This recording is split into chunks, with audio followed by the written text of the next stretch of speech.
ठीक है, मंगलाचरण से हम शुरू करेंगे। नमो वरिहंताणं नमो सिद्धाणं नमो आयर्याणं नमो वत्सायणं नमो लोके सव्वत्साहुणं नमो वरिहंताणं नमो सिद्धाणं नमो आयर्याणं नमो वत्सायणं नमो लोके सव्वत्साहुणं नमो वरिहंताणं नमो सिद्धाणं नमो आयर्याणं नमो वत्सायणं नमो लोके सव्वत्साहुणं ईसो पञ्चणमुक्कारो सव्वपावपणासनो मङ्गलानं च सव्वेसी परमं हवै मङ्गलम् मङ्गलं भगवान् वीरो मङ्गलं गौतमो गणी मङ्गलं कुन्दकुन्दार्यो जैन धर्मोऽस्तु मङ्गलम्। चलिए, तो आज हम शुरू करते हैं हमारी तत्व चर्चा। आज हमारा सेकंड सेशन है, दूसरा सेशन है। पिछले वीक भी हम लोग मिले थे, तो पिछले हफ्ते मिले थे और हमने थोड़े टॉपिक डिस्कस किए थे। तो आज मैं ये पूछना चाहता हूँ, चलो हम थोड़ा पिछले बार जो हमने जो भी तत्व चर्चा की थी, तो उसका थोड़ा एक रिकैप कर लेते हैं कि क्या क्या हमने लास्ट क्लास में डिस्कस किया था, लास्ट सेशन में डिस्कस किया था।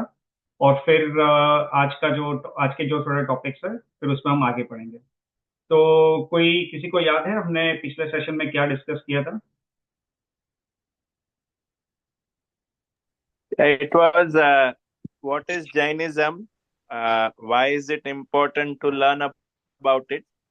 And also, how can we use Jainism on regular basis? And also about this program, why Tattva Charcha. हाँ, तो बेसिकली जो मेन हमारा टॉपिक था, जो मेन विषय था, मुख्य विषय था, वो ये था कि हमें जेनिज्म क्यों फॉलो करना है, right? Why do we want to? Because हमारे लाइफ में दूसरी प्रायोरिटीज है, राइट? हमारे वी हैव अ फैमिली, हमारा जॉब है, हमारे घर के काम है, ये सब है।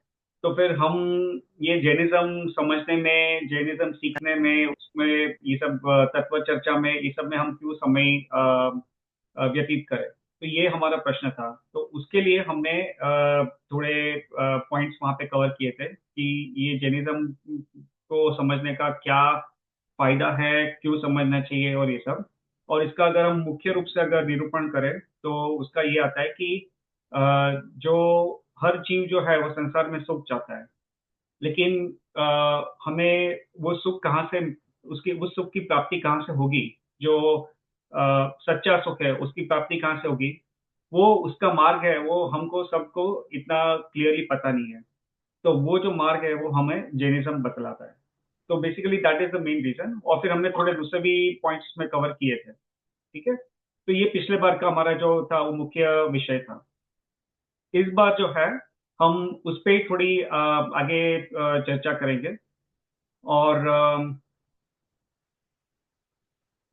तो इस बार जो है हम इसी पे थोड़ी आगे हम चर्चा करते हैं।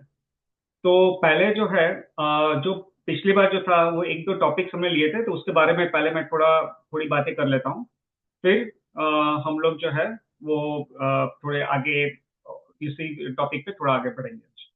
तो पहले हमने पिछली बार कहा था कि एक हमारी चर्चा में ये आया था कि अ, एक गिवन अमाउंट ऑफ टाइम में गिवन अमाउंट ऑफ जीव मोक्ष में जाते हैं। तो किसी को याद है कि कितने टाइम में कितने जीव मोक्ष में जाते हैं? 6 months and 8 समय month 608 Gs. हाँ, तो हमने बात ये की थी कि 6 महीने और 8 समय में 608 जीव मोक्ष जाते हैं, और ये संख्या फिक्स्ड है। सो ऐसा नहीं कि 608 जीव मिनिमम है या मैक्सिमम है, ऐसा नहीं है। एग्जैक्टली 608 जीव की मोक्ष जाते हैं। तो ये हमने बात की थी पिछले बार। तो अभी 6 महीने और 8 समय, ये हमने शब्द का प्रयोग किया था कि 6 महीने और 8 समय। तो अभी मैं ये पूछना चाहता हूँ कि समय क्या होता है? ठीक है, तो Palak, I think you may know it, so I want to see if anyone else wants to speak up. तो समय समय क्या होता है? क्योंकि हम, I just want to ensure कि सबको पता हो कि समय क्या होता है, राइट? तो किसी को बोलना है तो बोल सकता है।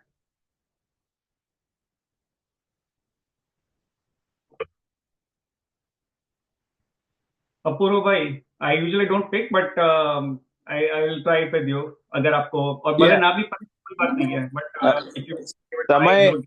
I हाँ, think one Samay might be 1,000 years. One समय माइट बी 1000 years, नहीं, that is not correct. So but that's fine, good try. तो हमने क्या बोला था कि 6 महीने और 8 समय, यानी विच, उसमें 608 जीव मोक्ष जाते हैं।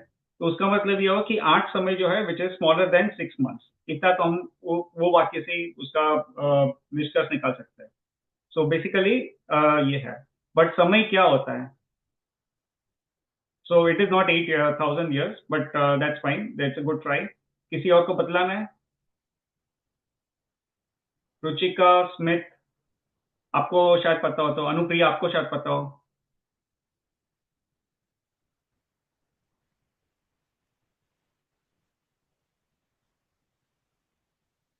सॉरी, मुझे कोई आइडिया नहीं है इसमें। अच्छा, कोई कोई बात नहीं। किसी को समय क्या होता है? रियंका, आपको तो पता होगा। चलो मैं आपके पास ही आ जाता हूँ, बाकी सब कोई बोल नहीं रहा है इसलिए। भैया मैं भूल रही हूँ, सॉरी। अच्छा, अच्छा, तो आई किसी नो ने इट्स अ पूछा। वेरी वेरी स्मॉल, लाइक बहुत ही छोटा लाइक टाइम पीरियड होता है, ये मुझे याद है, बट मैं इसका एग्जैक्ट डेफिनेशन भूल रही हूँ जो अपने हाँ, हाँ, शास्त्र में नहीं, नहीं, आता है। एग्जैक्ट डेफिनेशन अभी हम लोग एग्जैक्ट डेफिनेशन तो करेंगे भी नहीं। मैं उस I was about to say that we will not cover the exact definition. उसकी एग्जैक्ट डेफिनेशन है ना, वो हम ऑलमोस्ट 15वीं गाथा तक पहुंचेंगे द्रव्य संग्रह की, तब उसकी एग्जैक्ट डेफिनेशन वहां पे आएगी। तो आएगी नहीं, शायद आएगी भी, पता नहीं, but will cover the exact definition at that time. But अभी अभी हम लोग उसका इतना गहराई में नहीं जाएंगे, बट स्थूल रूप से बस समझने का प्रयत्न करना चाहते हैं। हाँ Palak, I think if you want to say. समय वो टाइम का स्मॉलेस्ट यूनिट है जिसको फर्दर हम डिवाइड नहीं कर सकते। That is the smallest unit of time which cannot be divided further would be called समय। हाँ, that is correct. So basically इसमें जैनिज्म में ऐसा होता है कि काल काल जो है उसका, उसके दो तरीके से काल को देखा जा सकता है। एक है व्यवहार काल और एक है निश्चय काल। ठीक है, अभी व्यवहार काल क्या होता है, निश्चय काल क्या होता है, वो सब अभी हम लोग उसके वो गहराई में अभी नहीं जाएंगे, क्योंकि आज का हमारा वो विषय नहीं है, और वो एक काफी उंडा विषय है, तो उसमें हमको काफी समय, आई मीन टाइम स्पेंड करना पड़ेगा वो समझने के लिए भी। तो वो टॉपिक हम लेंगे, लेकिन आज का वो विषय नहीं है। वो हम लोग फ्यूचर में वो टॉपिक, जब उसका जो गाथा के अनुसार जो आएगा, द्रव्य संग्रह की गाथा के अनुसार जब वो टॉपिक आएगा, तब वो हम काल का टॉपिक जो उसको हम थोड़ा गहराई में लेंगे। लेकिन अभी जो है हम बात कर रहे हैं कि समय क्या होता है। तो प्रैक्टिकली समझने के लिए समय जो है वो व्यवहार काल में आता है, निश्चय काल में नहीं आता है। ठीक है, समय इज अ व्यवहार काल में आता है। तो हम लोग जो जो भी टाइम कहते हैं कि आज एक दिन हुआ, एक घंटा हुआ, एक मिनट हुई, एक सेकंड हुई, तो ये सब जो है these are all units of vyavahar kaal. व्यवहार काल जो है उसके यूनिट्स है। ठीक है, और समय जो है वो व्यवहार काल का सबसे छोटा यूनिट है, सबसे छोटा। ठीक है, अब छोटा यानी कितना छोटा, राइट? तो एक सेकंड हमको पता है कि बहुत छोटा टाइम होता है, एक सेकंड, राइट? लेकिन साइंस के हिसाब से हम लोग, या तो प्रैक्टिकली हम लोग बोलते हैं कि चलो जैसे एक सेकंड होता है, फिर एक मिली सेकंड होता है, फिर माइक्रो सेकंड होता है, फिर नैनो सेकंड होता है। तो nanosecond is basically 1 divided by 10 to the power of 9, right? उसमें 9 शून्य होता है। So 1 divided by 10 to the power 9, वो जो होता है एक नैनो सेकंड होता है। तो nanosecond is basically such A small time. एक सेकंड का इतना छोटे, इतने जो उसके भी इतने भाग कर देंगे, तो वो एक नैनो सेकंड हो जाती है। लेकिन समय क्या है? Samay is the smallest unit of time as per Jainism. So smallest unit of time. तो अभी क्वेश्चन, सवाल ये आता है कि समय को हम समझे कैसे, राइट? तो एक सेकंड में इनफाइनाइट समय होते हैं। कितने? इनफाइनाइट, असंख्य समय हो जाते हैं एक सेकंड में। देखिए, जैनिज्म में ये 3 संख्या मुख्य रूप से आती है, संख्यात, असंख्यात और अनंत। तो एक सेकंड में असंख्यात समय होता है, एक सेकंड में। चलो एक सेकंड तो चलो फिर भी बड़ा एक यूनिट ऑफ टाइम है।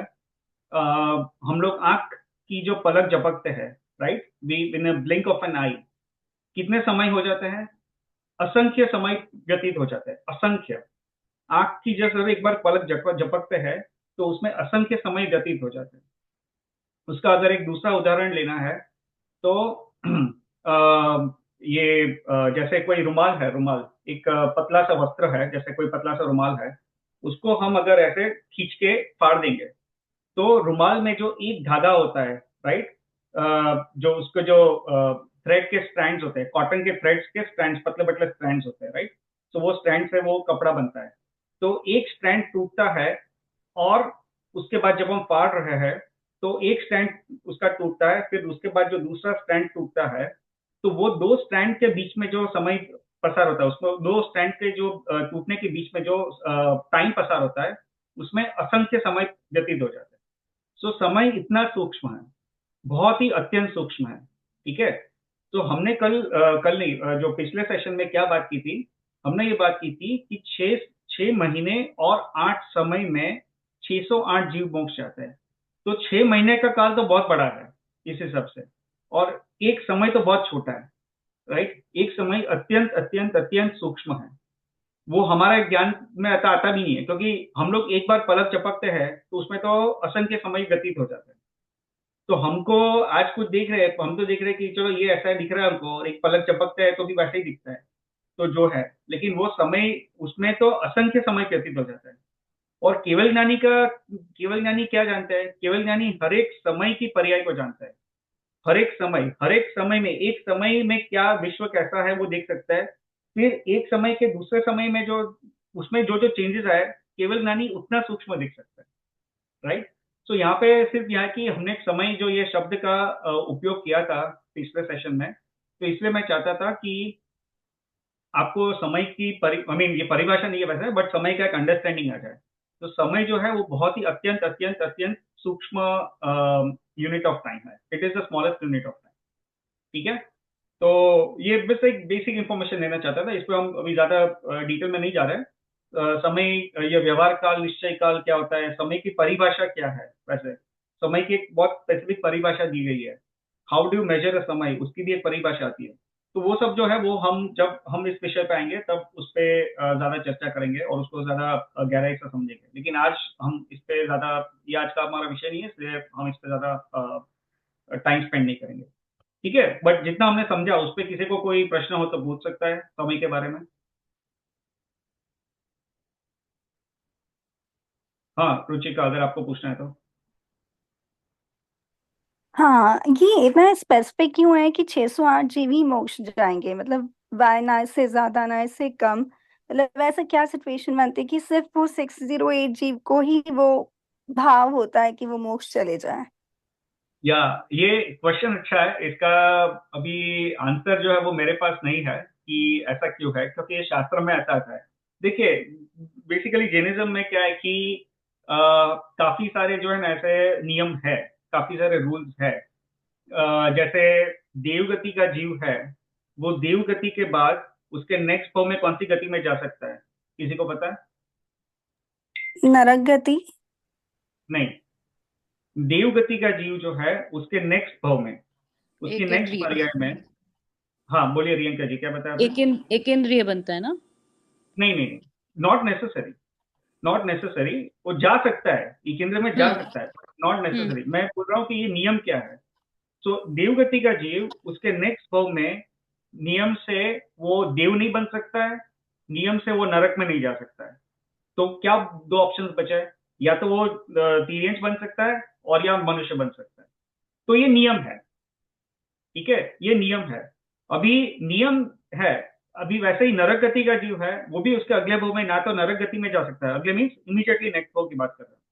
तो नरक गति का जीव भी उसके इमीडिएटली नेक्स्ट भाव में नरक, ना तो वो नारकी में नरक में जा सकता है वापस, और ना वो देव की पर्याय में जा सकता है। तो नरक गति के जीव के लिए भी सिर्फ दो ऑप्शन बचे, या तो तिर्यंश या तो मनुष्य। ये थोड़ा मैं स्थूल रूप से बता रहा हूँ, उसमें भी थोड़े स्पेसिफिक रूल्स है।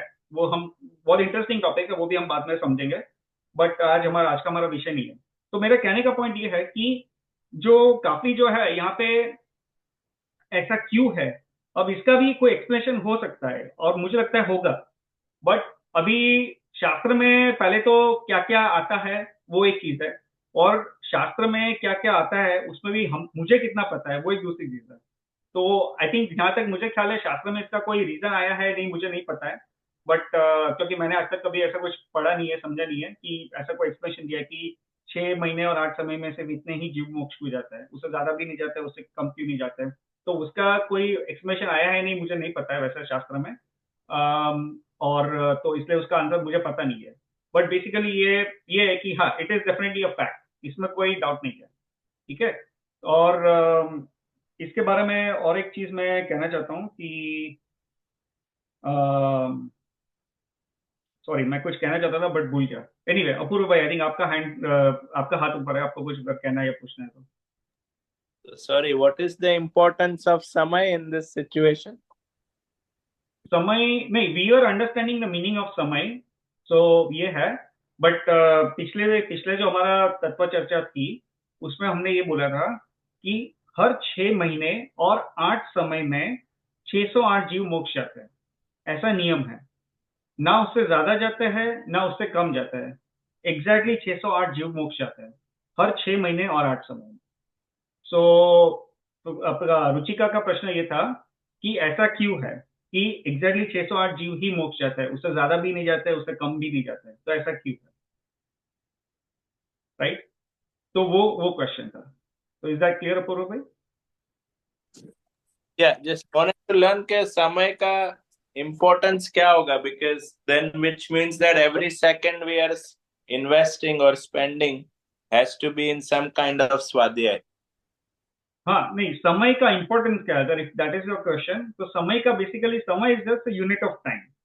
अब शास्त्र में बहुत सारी चीजें आएगी जहां पे हम समय का यूज करेंगे, लाइक वी विल से कि यहाँ से यहाँ पहुंचने में 4 समय लगता है, फॉर एग्जाम्पल। अगर ऐसा कुछ कथन आता है तो आपको पता होना चाहिए कि समय क्या है basically. So basically all we were trying to do is we were trying to give you an idea of what one samay is as per Jain. ठीक है। हाँ, किंजल जी, आप पूछ सकते हैं। हाँ कल्पेश भाई, सो जय जिनेन्द्र। सो 608 मतलब दे मनुष्य में से ही जाते हैं, right? Because you can only go from मनुष्य गति, right, that too is very moksha. Correct. So very it's correct. so it's 608 when we say every 6 months and 8 samay, that's only from Manushya Gati, right? Absolutely, yes. Okay. Just wanted to confirm. Yes yes, मोक्ष जो है, मोक्ष की प्राप्ति सिर्फ और सिर्फ मनुष्य की पर्याय से ही पॉसिबल है। Correct. तीर्थ की पर्याय से, या तो बाकी तीन जो गति है, नारकी का जीव, देव गति का जीव और तीर्यंश गति का जीव, मोक्ष नहीं जा सकता है। ठीक है।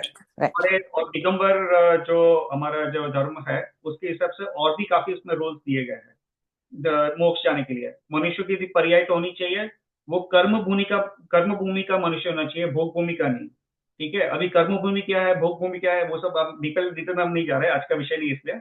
बट कर्म भूमि का ही जीव मोक्ष जा सकता है। तो दिगंबर में ये भी कहा है, दिगंबर धर्म में, कि पुरुष ही मोक्ष जा सकता है, स्त्री की पर्याय में मोक्ष संभव नहीं है। क्यों? क्योंकि स्त्री की पर्याय में जो उत्तम सहनन की प्राप्ति नहीं होती है। ठीक है। अभी उत्तम सहनन क्या है वो आज का विषय नहीं है, तो हम उस पर नहीं जाएंगे। बट उत्तम सहनन होना चाहिए तो ही मोक्ष की प्राप्ति हो सकती है। और उत्तम सहनन जो है वो सिर्फ पुरुष की पर्याय में मिलता है, स्त्री की पर्याय में नहीं मिलता है। और तो ये बहुत सारी चीजें हैं, उसमें बहुत सारे रूल्स है। तो मोक्ष की प्राप्ति के लिए ये सब दीज आर द कंडीशन। ये Right. सब कंडीशन सेटिस्फाई होती है तभी उसी भव में फिर मोक्ष की प्राप्ति संभव होता है। तो स्त्री की पर्याय में लेकिन सम्यक दर्शन हो सकता है, राइट? सम्यक दर्शन हो सकता है। Okay. सम्यक दर्शन जो है वो चारों गति में हो सकता है। नारकी अच्छा। का जीव सम्यक दर्शन की प्राप्ति कर सकता है, नरक में बैठा बैठा नारकी का जीव तो सम्यक दर्शन प्राप्त कर सकता है। देव गति के जीव सम्यक दर्शन प्राप्त कर सकता है, तीर्यंश गति का जीव सम्यक दर्शन प्राप्त कर सकता है। सो Wow. सम्यक दर्शन Right. चारों गति में प्राप्त हो सकता है। And that's मतलब that's the first step, right? उसके बाद ज्ञान और चारित्र, right? Yes, हाँ. exactly. Okay. Thank you. हाँ, जीनल आपको क्वेश्चन है, आप पूछ सकते हो। हे कल्पेश, हाँ प्रियेश सर, मुझे ये हाँ। क्वेश्चन था कि जो मोक्ष है उससे जो जो केवल ज्ञान और मोक्ष में क्या डिफरेंस है? Is it a step before के केवल ज्ञान होने के बाद मोक्ष होता है कि हाउ इज दैट डिफरेंट? और maybe that's a different topic for another time, but maybe अगर हाँ कंटिन्यू करना तो कैन कैरी हाँ ऑन हाँ और बिल्कुल। कर सकते हाँ कोई बात नहीं, अच्छा क्वेश्चन है, तो स्थूल रूप से उसको हम समझ लेंगे। तो kevala gyan is basically one step prior to moksha. So हमने अभी बात की कि मनुष्य की जो पर्याय है, मनुष्य की गति है, उसी में जीव मोक्ष प्राप्त करता है। तो इसका ऐसा नियम है कि जिस भव में जो मनुष्य मोक्ष की प्राप्ति करने वाला है, उसको पहले केवल ज्ञान होगा। ठीक है, तो अभी जो है वो मनुष्य का मोक्ष हुआ नहीं है, अभी उसको पहले क्या होगा कि केवल ज्ञान होगा। केवल ज्ञान होगा और केवल ज्ञान होगा, फिर वो मनुष्य का जो आयुष्य है वो पूरा हो जाएगा, और फिर उसी भव में नियम से केवल ज्ञान होने के बाद उसी भव में वो जीव मोक्ष जाता है। ठीक है, और अगर उसको दूसरी तरह से कहना है तो ऐसा कह सकते हैं कि कोई भी जीव मोक्ष जाने से पहले केवल ज्ञान की प्राप्ति करता है, मनुष्य के पर्याय में। ठीक है, तो उसको दूसरी तरह से कहना है तो ऐसा भी कह सकते हैं कि मोक्ष जाने से पहले, नियम से पहले केवल ज्ञान होगा और फिर मोक्ष आएगा। जैसे अगर हम महावीर स्वामी भगवान का उदाहरण ले ले, तो महावीर स्वामी भगवान का आयुष्य था 72 ईयर्स का। ठीक है, 72 ईयर्स का महावीर स्वामी भगवान ने पहले दीक्षा ली, और फिर उनका जो दीक्षा के बाद, I think he took diksha, if I am not mistaken, at the age of,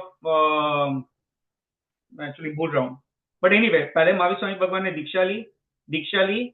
उसके बाद उनका जो आई थिंक ये साधना काल था, जो दीक्षा के पर्याय थी, वो 12 साल की थी।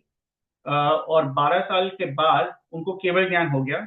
केवल ज्ञान होने के बाद वो केवल ज्ञानी बन के, उनका और आई थिंक 30 साल का आयुष्य था। तो 30 साल जो था वो उनका केवल ज्ञान की पर्याय हुई, और उसके बाद उनका मोक्ष हुआ। Right, so that is an example. तो हम लोग हमारे शास्त्र में कोई भी एग्जाम्पल देख लेंगे तो हमको ये दिखेगा कि पहले जैसे आदिनाथ भगवान का जीवन चरित्र आता है, भरत चक्रवर्ती का जीवन चरित्र आता है, तो सब में आप देखोगे कि ये होता है कि पहले वो मनुष्य की गति में तो होगा ही ऑब्वियसली, उसमें फिर उनको at some point of time उनको केवल ज्ञान होगा और फिर मोक्ष में हो जाएंगे। जब केवल ज्ञान होता है, अभी हमारा विषय नहीं है तो मैं इस पर ज्यादा नहीं जाना चाहता हूँ, बट आपकी उत्सुकता देख के मुझे बहुत अच्छा लगता है, तो I just want to answer the question little bit. So basically क्या होता है कि जो 8 प्रकार के कर्म होता है, राइट, ज्ञानावर्णीय, दर्शनावर्णीय, वेदनीय, मोनीय, आयुष्य, नाम, गोत्र और अंतराय। ठीक है, ये 8 कर्म होता है, 8 प्रकार के कर्म होता है। इसके भी जो है वो सब कैटेगरीज होती है, जो भेद होता है, बट मुख्य रूप से ये 8 प्रकार के कर्म है। तो केवल ज्ञान होता है तो उसमें क्या होता है कि जो 4 प्रकार के जो कर्म होता है, जिसको हम घातीय कर्म बोलते हैं, वो 4 प्रकार के घातीय कर्म है, उसका संपूर्ण रूप से नाश हो जाता है।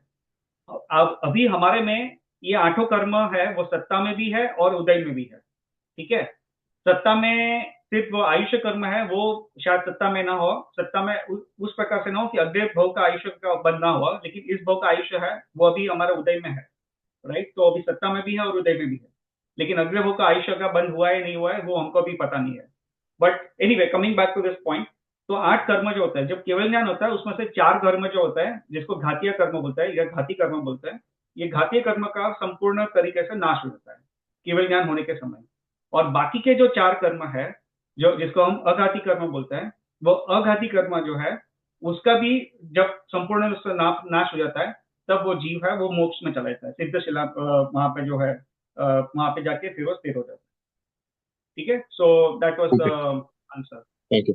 सो one last clarifying question. तो आप बोल रहे हो कि every 6 months or so about 608 जीव मोक्ष जाते हैं, is that right?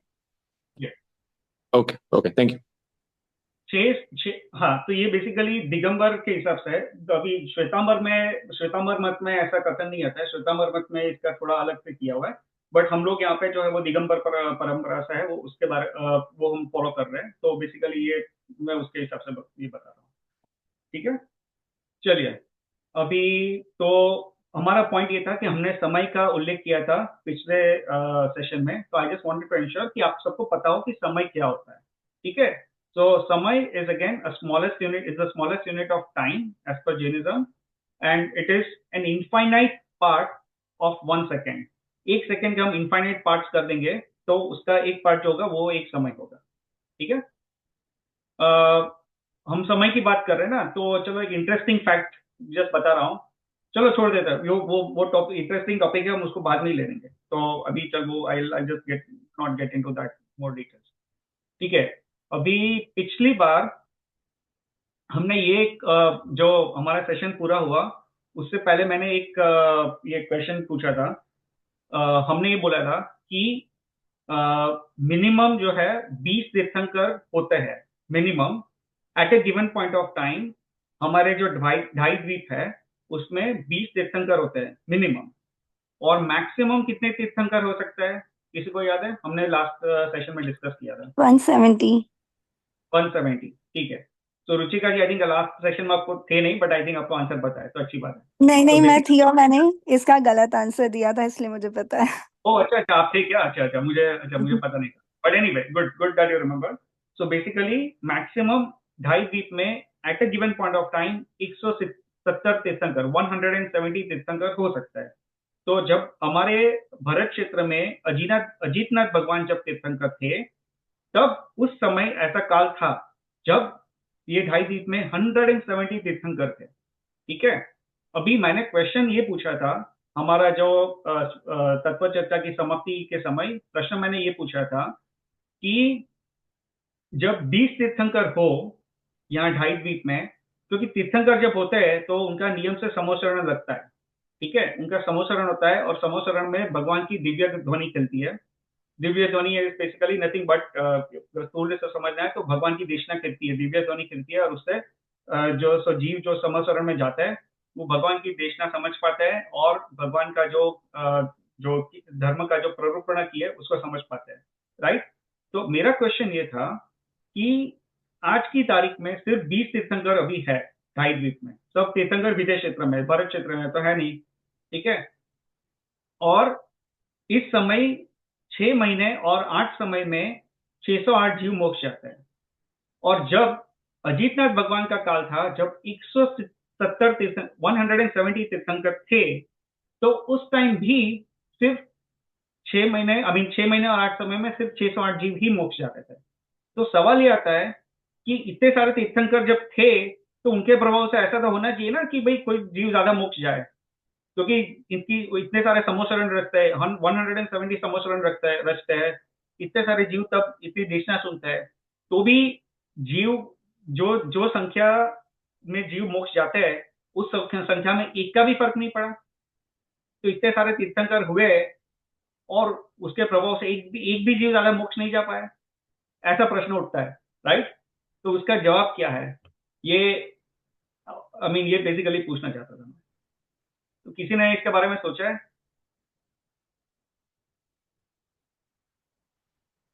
प्रश्न तो समझ में आ गया ना आपको? किसी को एटलीस्ट मुझे I just want to hear a yes just to as a confirmation कि आपका प्रश्न समझ में आया कि नहीं। नहीं, Okay. can you repeat, Kalpesh bhai, please, the question?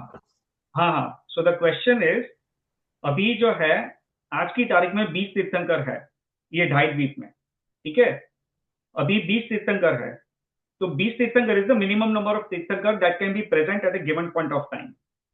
आज की तारीख में 20 तीर्थंकर है, और ये 20 तीर्थंकर अभी विदेश क्षेत्र में है, यहाँ पे भरत क्षेत्र में तो है नहीं। ठीक है, तो आज की तारीख में जब 20 तीर्थंकर मौजूद है तो भी 6 महीने और 8 समय में 608 जीव मोक्ष जाते हैं।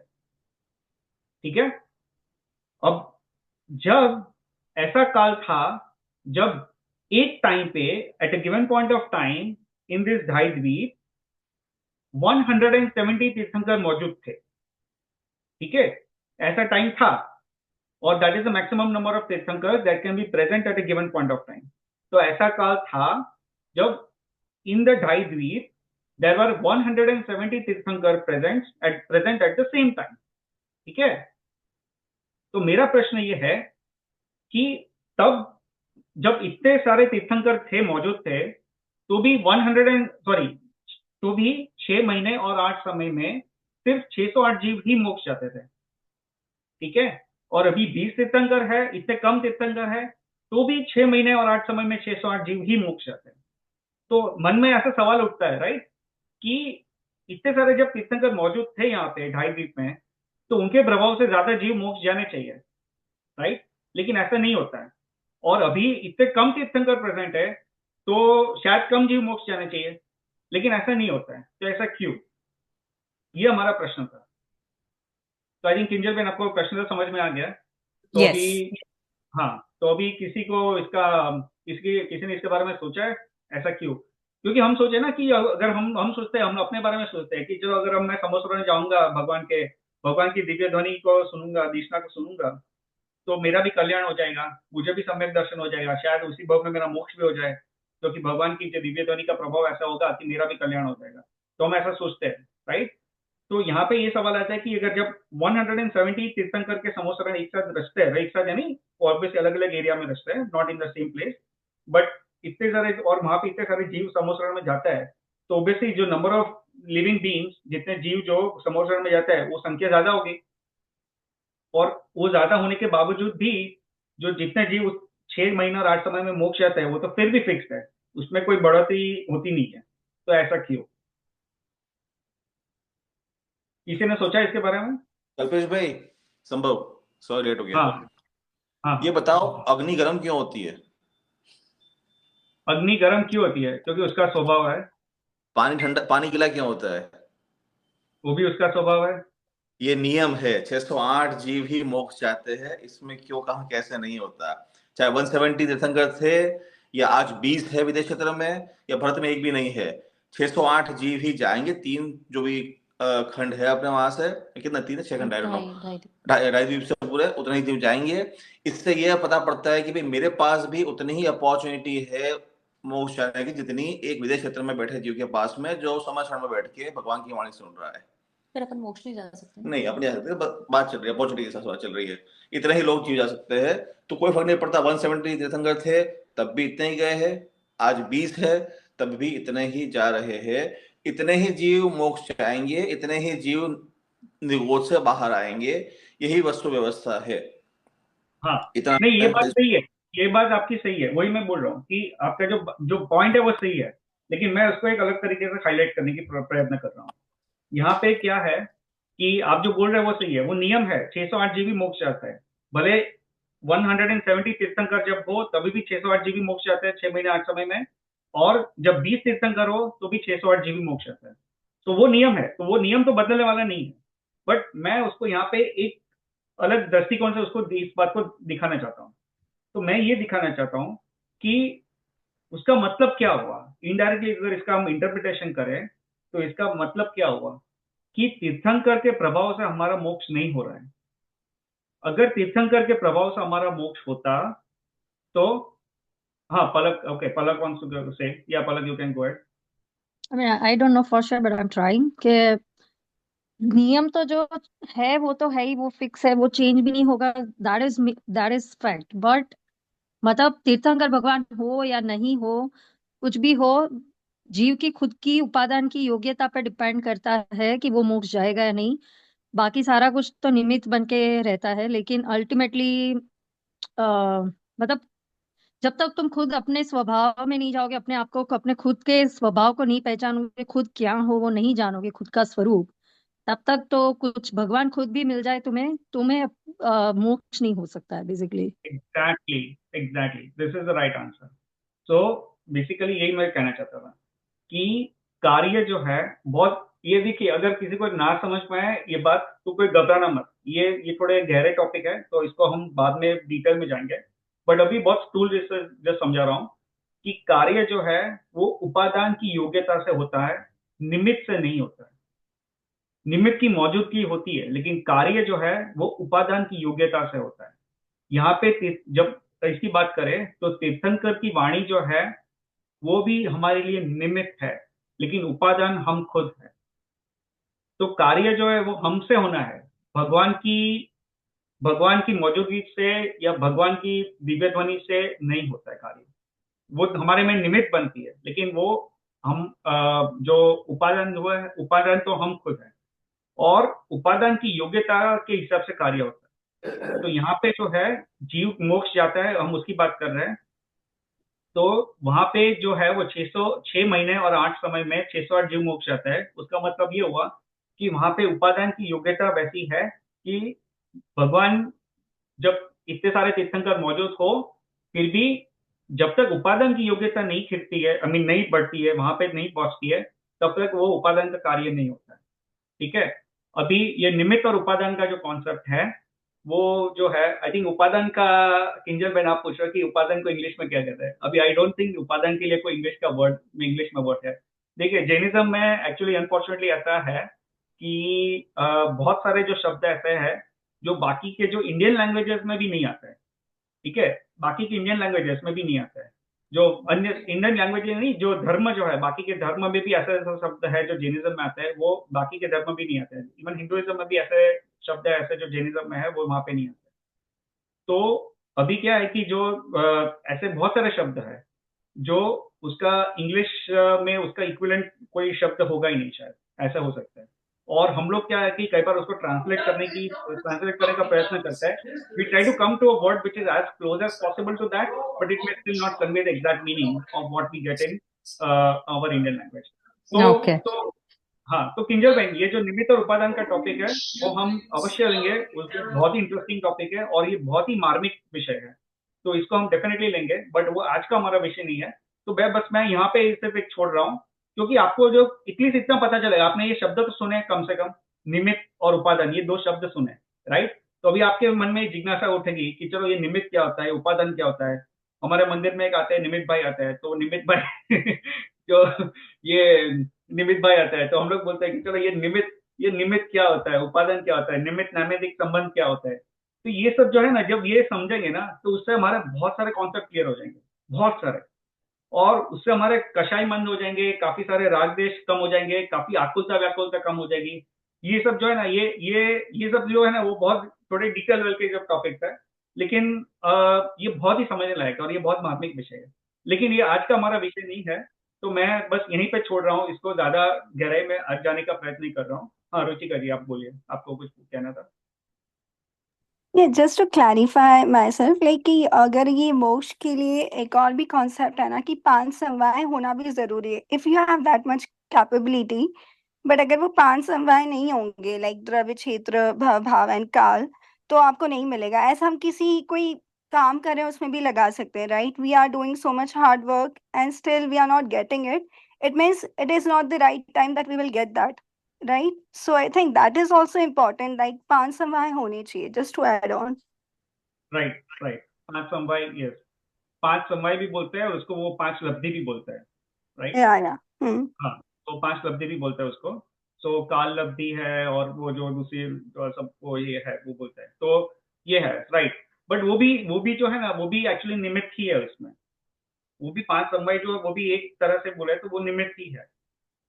सो ऐसा है। बट एनीवे, वो ये टॉपिक पूरा एक बहुत डिटेल में टॉपिक है और उसको हम पूरा गहराई में अलग से हम लेंगे फ्यूचर में। बट अभी हम इतनी गहराई में नहीं जाना चाहते हैं, अभी थोड़ा बेसिक लेवल रखना चाहते हैं।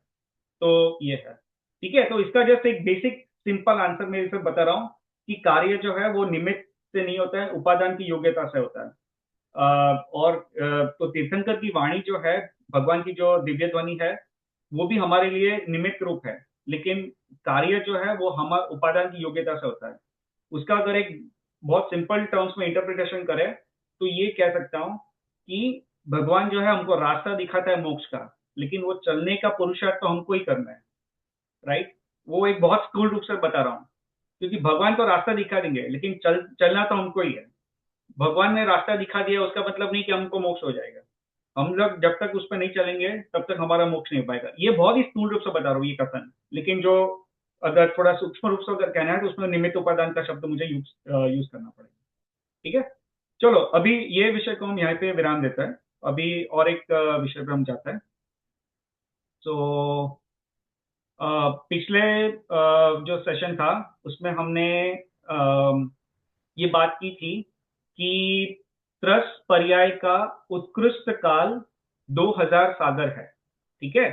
जिसको हम इंग्लिश में अगर कहे या सरल भाषा में सरल शब्दों में कहना चाहो तो हमने ये कहा था कि the maximum duration during which a living being, a living organism can exist as a त्रस जीव इज 2000 सागरोपम, ठीक है। तो उसका मतलब ये हुआ कि नियम से 2000 सागरोपम के बाद आई मीन मैक्सिमम 2000 सागरोपम के बाद वो जीव है वो एक इंद्रिय में जाएगा ही जाएगा, वो नियम है। ठीक है। अब मेरा आज का ये क्वेश्चन है कि क्या हमको ऐसा कोई एग्जाम्पल पता है, क्या हमको कोई ऐसा उदाहरण उदाहरण पता है जहाँ पे कोई ऐसा जीव हो जो एक इंद्रिय में चला गया हो, क्योंकि उसके 2000 सागर में उसका मोक्ष नहीं हुआ और वो एक इंद्रिय में चला गया। वैसे तो बहुत सारे एग्जाम्पल्स है, लेकिन हमारे शास्त्र में ऐसा कोई एग्जाम्पल जो बहुत सरल एग्जाम्पल है, ऐसा कोई किसी को पता है जहाँ पे कोई ऐसा जीव हो जो एक इंद्रिय में चला गया हो? क्योंकि हमको पता है कि वो जीव का जो जीवन चरित्र अगर हम देखें तो जीव का हमने देखा था कि वो जीवन चरित्र है दैट स्पैन्स बियॉन्ड 2000 सागरोपम। ठीक है। तो दैट मीन्स कि वो नियम से वो उस ड्यूरेशन में वो एक इंद्रिय में गया होगा। तो क्वेश्चन ये है कि क्या आपको कोई ऐसा उदाहरण पता है जहाँ पे कोई ऐसा जीव है जो 2000 सागर में अंदर मोक्ष नहीं गया और उसके बीच में वो एक इंद्रिय में जाके आया?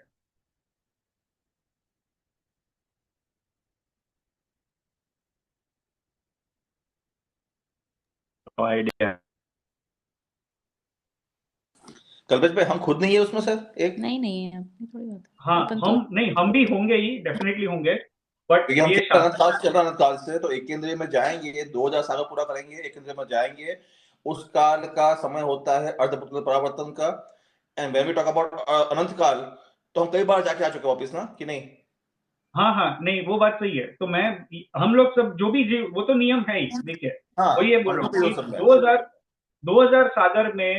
2000 सागर में अगर कोई जीव मोक्ष की प्राप्ति नहीं करता है तो वो जीव जो है, आई मीन बेसिकली मोक्ष की प्राप्ति नहीं करते, इन द सेंस ऐसा बोल रहा हूँ कि 2000 सागर में वो मैक्सिमम ड्यूरेशन है कि वो जीव त्रस पर्याय में रह सकता है, और उसके बाद 2000 सागर में अगर वो जीव का मोक्ष नहीं हुआ तो नियम से एक इंद्रिय में जाएगा ही जाएगा। और 2000 सागर तो मैक्सिमम बता रहा हूँ, ऐसा नियम नहीं है कि 2000 सागर तक वो त्रस में रहेगा, ऐसा कोई नियम नहीं है, बट मैक्सिमम ड्यूरेशन इज 2000 सागर। तो 2000 सागर मैक्सिमम त्रस पर्याय में रह सकता है, और उसमें अगर उसने मोक्ष की प्राप्ति नहीं की तो उसके बाद वो एक इंद्रिय में नियम से जाएगा ही जाएगा। फिर वो एक इंद्रिय से वापस आके वो वापस त्रस में जा सकता है, लेकिन वो पहले एक बार तो एक इंद्रिय में जाएगा ही जाएगा, स्थावर जीव बनेगा ही।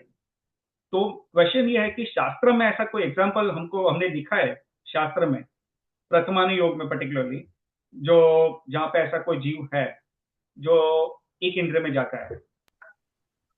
Kalpesh bhai, just to clarify, thrush is basically more than 3 indriya, right? ना, त्रस इज बेसिकली 2 इंद्रिय, 2 से 5 इंद्रिय के जीव है वो त्रस जीव कहते हैं। अच्छा, और 2 एक भी इंद्रिय, ओके।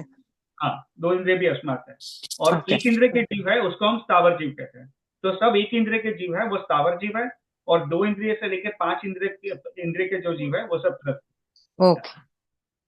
तो हमने जो पिछले सेशन में किंजल बहन ये डिस्कस किया था कि maximum duration during which a living organism can exist in a त्रस पर्याय इज 2000 सागर। ठीक है। तो 2000 सागर तक अगर वो जीव का मोक्ष नहीं हुआ तो वो त्रस पर्याय से निकल के वो स्थावर पर्याय में जाएगा, स्थावर यानी एक इंद्रिय पर्याय में जाएगा ही जाएगा, वो नियम।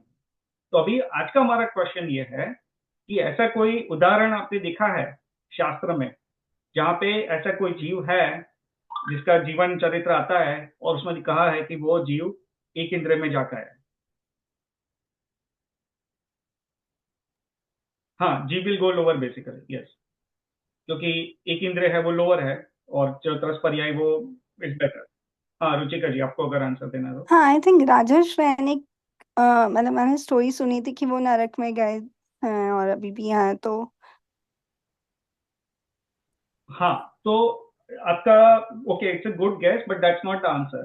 देखिए, राजा श्रेणिक का जो जीवन चरित्र है उसमें राजा श्रेणिक के आई थिंक पिछले 2-3 भाव का आई थिंक वर्णन आता है, but maybe I may not be aware, but उसका उनका इतना 2000 सागर के जो ड्यूरेशन है उसका जो वर्णन आई थिंक अपने जो ये है इसमें नहीं आता है, अपना जो नॉलेज है, अपनी जो लिटरेचर है उसमें इतना आता नहीं, क्योंकि राजा श्रेणी का अभी नरक में वो पता है, सबको पता है, but it's not related to the exact answer or the exact question, sorry, I asked. Okay. Yeah. So इसका जो बहुत इंटरेस्टिंग टॉपिक है इसलिए ले रहा हूँ, एक्चुअली ये आज का मेरा विषय नहीं था, बट एक इंटरेस्टिंग टॉपिक है और आपको भव्य जीव के अभव्य जीव वाला वो आता है क्या उसमें? जो नहीं अभव्य जीव है। नहीं। अभी अभव्य जीव जाएगा ही, क्योंकि अभव्य जीव तो कभी मोक्ष प्राप्त करेगा नहीं। हाँ। ठीक है, तो और बाय द वे अभव्य और भव्य जिसको नहीं पता है, हम इसका टॉपिक भी बहुत डिटेल में लेंगे। भव्य क्या होता है, अभव्य क्या होता है, और उसमें भी भव्य की अलग अलग कैटेगरीज आती है। तो ये सब टॉपिक है, जिसको अगर नहीं पता है तो घबराना मत।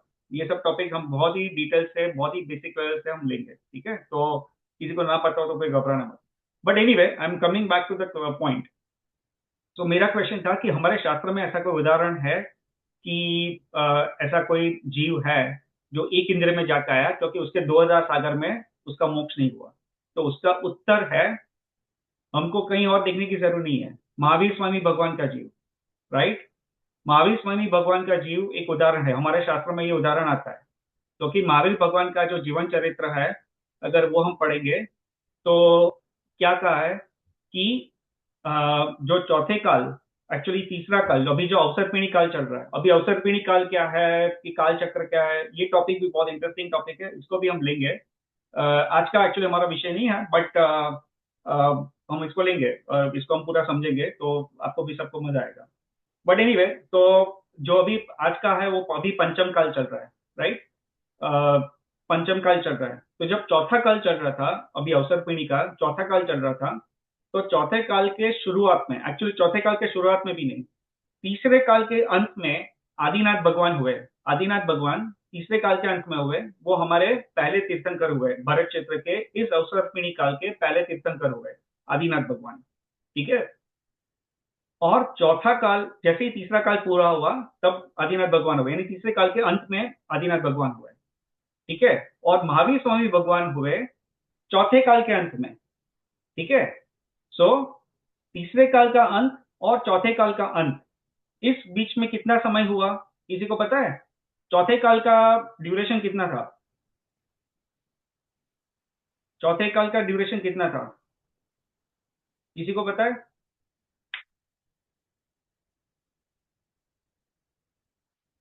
ठीक है, अगर नहीं पता है तो कोई बात नहीं। हाँ पलक। नॉट 100% श्योर, बट 10 करोड़ कोड़ी सागरों का। नो, 10 कोड़ा कोड़ी सागर का तो पूरा अवसर पीढ़ी काल होता है। तो अच्छा। उसमें अवसर पीढ़ी काल में से सिर्फ हम चौथे काल की बात कर रहे हैं। तो चौथे काल का समय जो है वो एक कोड़ा कोड़ी सागर का चौथे काल का समय है। यानी जब चौथा काल शुरू हुआ और चौथा काल अंत हुआ, तो उसका ड्यूरेशन जो है वो एक कोड़ा कोड़ी सागर उपम का काल था। राइट, चौथा काल। और महावीर स्वामी भगवान का जब निर्माण हुआ तो उसके कुछ थोड़े सा बहुत कम समय में ही, बहुत कम टाइम में ही पंचम काल शुरू हो गया था। ठीक है, तो अभी हम पंचम काल में चल रहे हैं। ठीक है, तो चौथे काल का ड्यूरेशन था वो एक कोड़ा कोड़ी सागरोपम का था। अब चौथे काल में के तीसरे काल के अंत में जब ऋषभदेव भगवान थे, तो ऋषभदेव भगवान के पुत्र, ऋषभदेव भगवान के दो मेन पुत्र, वैसे तो 100 पुत्र थे ऋषभदेव भगवान के, लेकिन जो दो पुत्र का जो हमको ज्यादा पता है, कौन थे ऋषभदेव भगवान के पुत्र? दो पुत्र की बात भरत कर रहा हूं मैं। भरत भगवान ने बाहुबली भगवान। हाँ, भरत और बाहुबली, ये ऋषभदेव भगवान के दो पुत्र थे।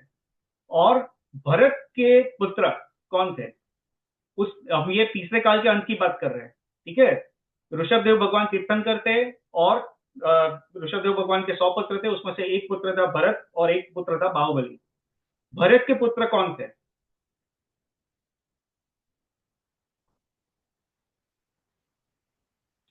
भरत के पुत्र थे मारीची। ठीक है, भरत के पुत्र थे मारीची। और मारीची कौन था, किसी को पता है? महावीर भगवान का जीव। हाँ, मारीची था, वो महावीर स्वामी भगवान का जीव था। ठीक है, हाँ स्मित भाई आपने अनम्यूट किया है, कुछ कहना था आपको?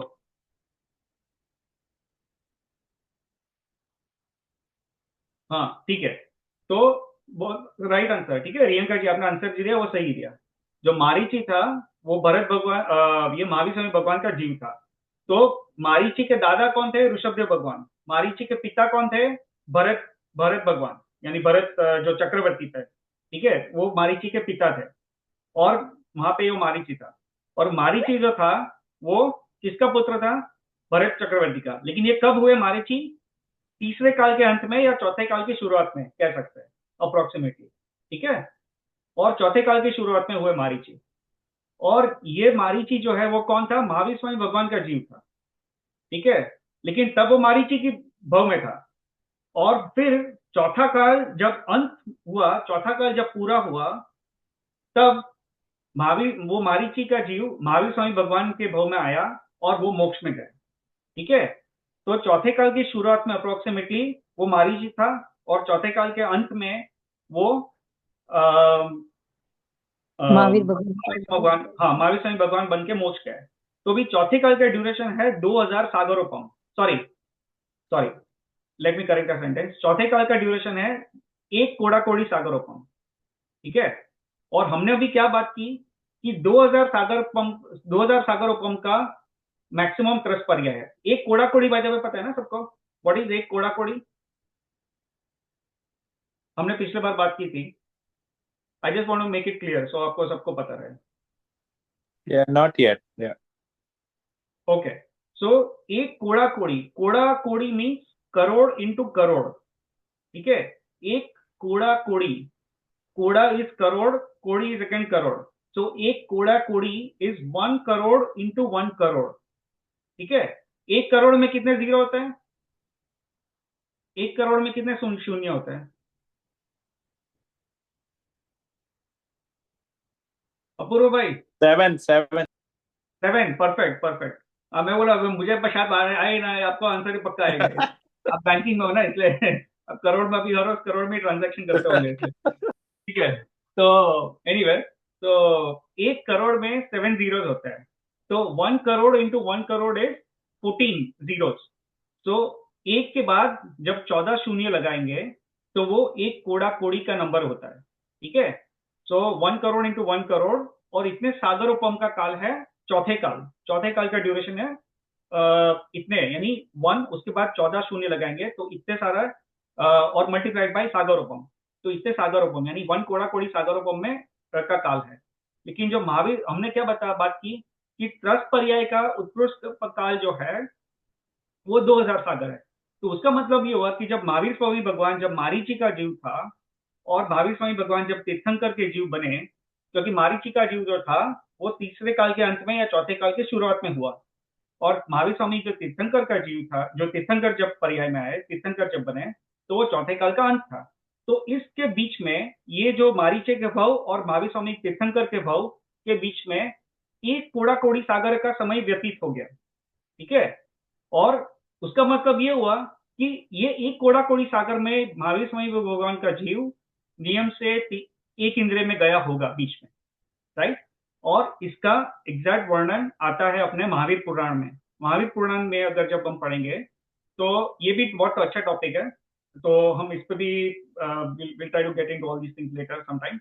बट महावीर स्वामी भगवान के जो सब पिछले भाव अगर समझे तो उसमें ऐसा है कि मारीची का जीव था, और मारीची के जीव के बाद महावीर स्वामी भगवान का जीव 5वें देवलोक में गया, उसके बाद एक ब्राह्मण बना, उसके बाद पहले देवलोक में गया, उसके बाद वापस ब्राह्मण बना, उसके बाद पहले वापस देवलोक में गया, उसके बाद वापस ब्राह्मण बना, उसके बाद तीसरे देवलोक में गया, उसके बाद ब्राह्मण बना, फिर 5वें देवलोक में गया, उसके बाद वापस ब्राह्मण बना, फिर वापस एक देवलोक में गया, और उसके बाद तो यहां तक के भाव का जो वर्णन आता है, ठीक है।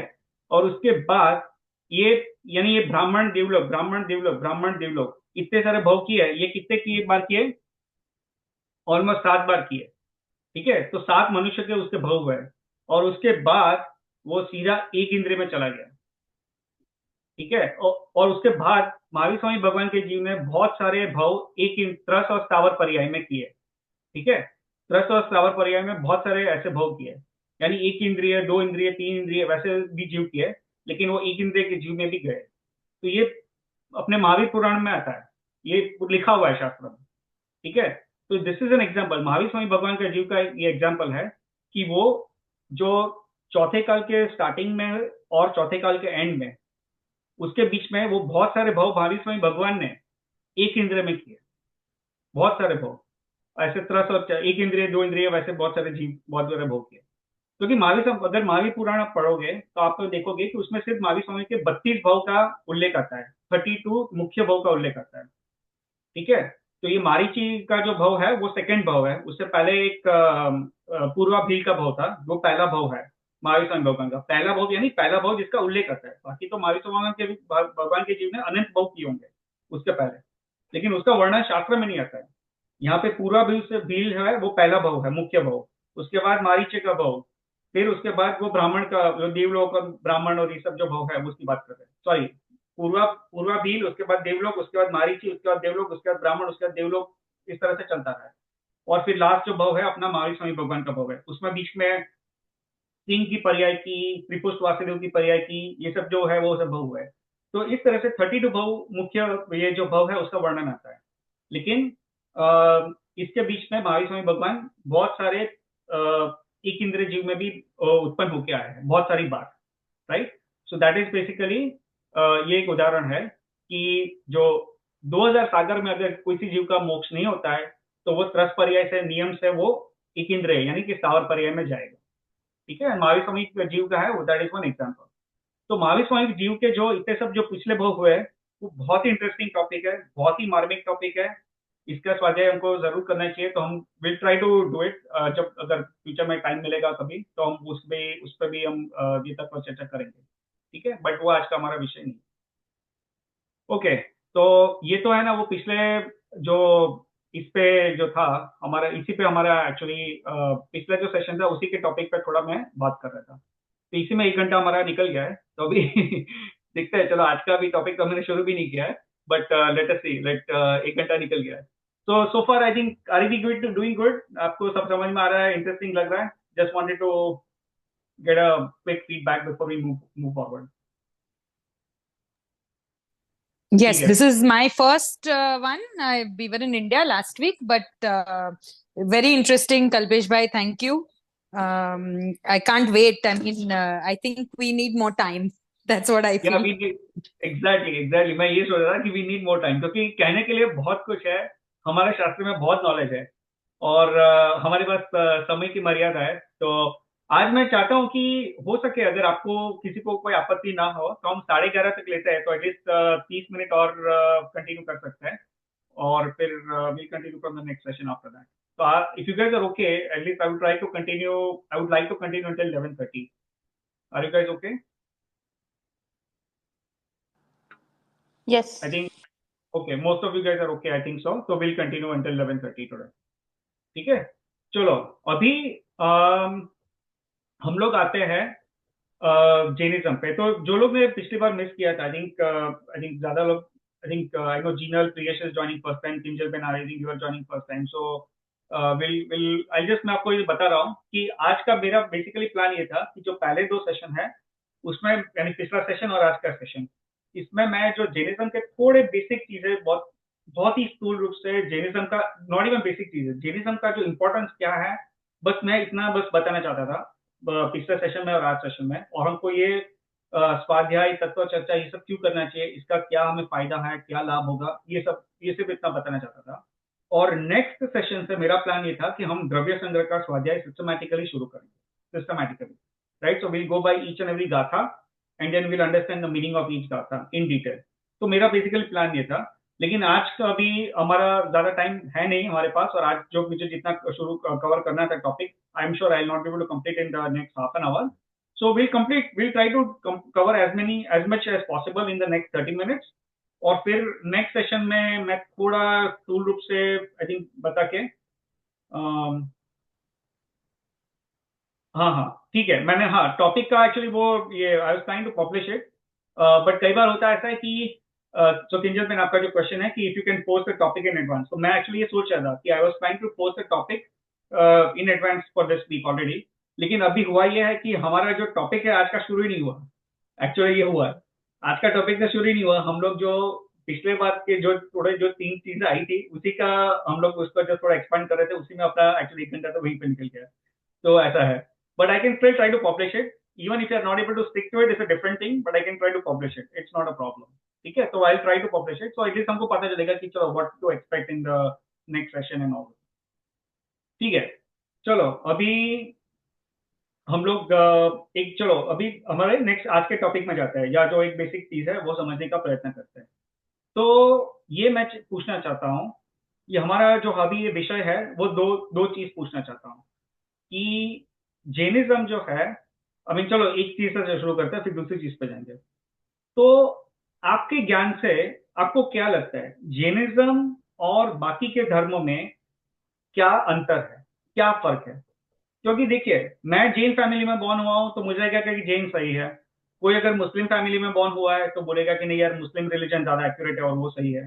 कोई अन्य रिलीजन में बॉर्न हुआ है तो बोलेगा कि भैया ये मेरा जो रिलीजन है वो सही है। तो हम अब यह निर्णय कैसे करें कि Jainism, how is Jainism different from the other religions, right? और ये हम इसकी जैनिज्म की प्रामाणिकता कैसे, तर्क से कैसे हम सिद्ध कर सकते हैं, कैसे मान सकते हैं कि जैनिज्म में जो कहा है वो सही है और मानने लायक है? ये हम कैसे, उसका निर्णय कैसे कर सकते हैं? हाँ किंजल बहन, आपको बोलना है तो। ओके, मैं अटेम्प्ट करूंगी। हाँ the first part of your question कि हाउ इज इट डिफरेंट, तो इसके बारे में मैंने भी मतलब सोचने में आता है, right? Because you hear about so many religions and what they say. तो I think ours is the only religion where हम खुद भगवान हैं ऐसे बोलते हैं। We are not, when we go to our mandir also, तो हमारे मतलब जो तीर्थंकर बैठे हैं तो हम uh, उनको आइडल मानते हैं कि हमें ऐसे बनना है। वी आर नॉट थिंकिंग कि ये हमें कुछ, हमारे लिए कुछ कर लेंगे या हमें कुछ जाएंगे तो हम they will be more prosperous या ऐसे कुछ भी। So I feel that is the major distinction, because सारे रिलीजन में ये सैल्वेशन वगैरह आते हैं कॉन्सेप्ट्स, निर्वाणा ये वो, but I think this is the only religion where they ये soul searching, I think Buddhism में भी ये आता है। I think soul is mentioned in many religions, but the focus for us in my opinion is that you can be, you are Bhagwan, you can be and you are. हाँ, very very good answer, बहुत अच्छा answer दिया आपने किंजल बहन। सो that is a good answer. और किसी को कुछ ओपिनियन शेयर करना है, ओपिनियन या knowledge, whatever you think.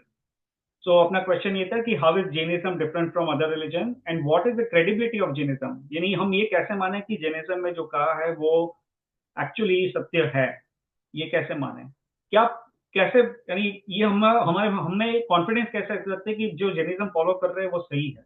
क्योंकि इतने सारे रिलीजन है दुनिया में, तो फिर हम ये कैसे माने कि Jainism is the best religion और यही सही रिलीजन है, इसी को फॉलो करने से हमारा कल्याण होगा? ये हम किस तरह से ऐसा मान सकते हैं?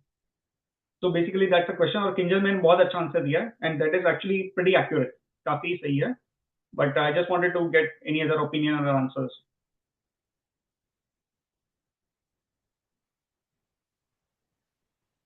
Anyone, just give a try, इसमें कोई यहाँ पे we are not trying to judge anyone, यहाँ पे कुछ नहीं है, whatever your opinion is, whatever your knowledge is, we can share.